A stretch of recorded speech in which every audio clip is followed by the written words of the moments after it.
സമയം വൈകിയെത്തിയെന്ന കാരണത്താൽ കേരള നടന മത്സരത്തിൽ നിന്ന് ഒഴിവാക്കിയ വിദ്യാർത്ഥിനികളുടെ പ്രതിഷേധം മൂലം വേദിയിൽ സംഘർഷം. പുത്തരിക്കണ്ടത്തെ പ്രധാന വേദിയിലാണ് മണിക്കൂറുകളോളം സംഘാടകരും രക്ഷിതാക്കളും തമ്മിൽ സംഘർഷം നിലനിന്നത്. കലോത്സവ ഭാരവാഹികൾ മാധ്യമപ്രവർത്തകർക്കെതിരെ തിരിഞ്ഞതോടെ പോലീസും മാധ്യമപ്രവർത്തകരും തമ്മിൽ കടുത്ത വാക്കേറ്റം നടന്നു. ഒടുവിൽ വി ശിവൻകുട്ടി MLA ഇടപെട്ടതിനെ തുടർന്നാണ് പ്രശ്നങ്ങൾ അവസാനിച്ചത്. കേരള നടന മത്സരത്തിൽ ക്ലസ്റ്റർ 4-ൽ മത്സരിക്കേണ്ട വിദ്യാർത്ഥിനികളുടെ കോഡ് നമ്പർ ക്ലസ്റ്റർ 2-ലേക്ക് മാറ്റിയതറിയാതെ മത്സരത്തിനെത്തിയ കുട്ടികളോട് വൈകിയെത്തി എന്ന കാരണത്താൽ പരിപാടിയിൽ പങ്കെടുക്കാനാവില്ല എന്ന് അധികൃതർ അറിയിച്ചതോടുകൂടിയാണ് പ്രധാന വേദിയായ പുത്തിരിക്കണ്ടം മൈതാനത്ത് സംഘർഷങ്ങൾക്ക് തുടക്കമായത്. രാവിലെയാണ് അറിയിച്ചത്. അപ്പം ഞങ്ങൾക്കത് മേക്കപ്പ് ചെയ്ത് വരാൻ വേണ്ടി ആ ടൈം വേണം. അപ്പോൾ 8:30 ഇവിടെ ഒന്ന് റിപ്പോർട്ട് ചെയ്യാൻ വേണ്ടി വന്നു വെച്ച്. അപ്പോൾ 8:30 മുതൽ അച്ഛൻ ഇവിടെ നിൽക്കുന്നതായിരുന്നു.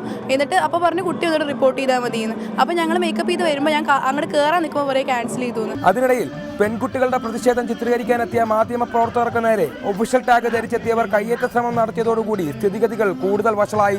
സംഘർഷം നിയന്ത്രിക്കാനെത്തിയ പോലീസും സംഘാടകർക്കൊപ്പം ചേർന്ന് മാധ്യമ പ്രവർത്തകർക്ക് നേരെ തിരിഞ്ഞത് പ്രശ്നങ്ങൾക്ക് വീണ്ടും മൂർച്ച കൂട്ടി.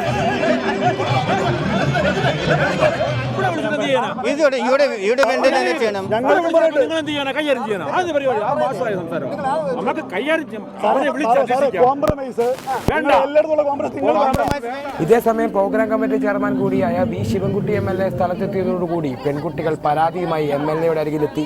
പരാതി കേട്ടയുടനെ MLA DPI ഉൾപ്പെടെയുള്ളവരുമായി ഫോണിൽ ബന്ധപ്പെട്ടു.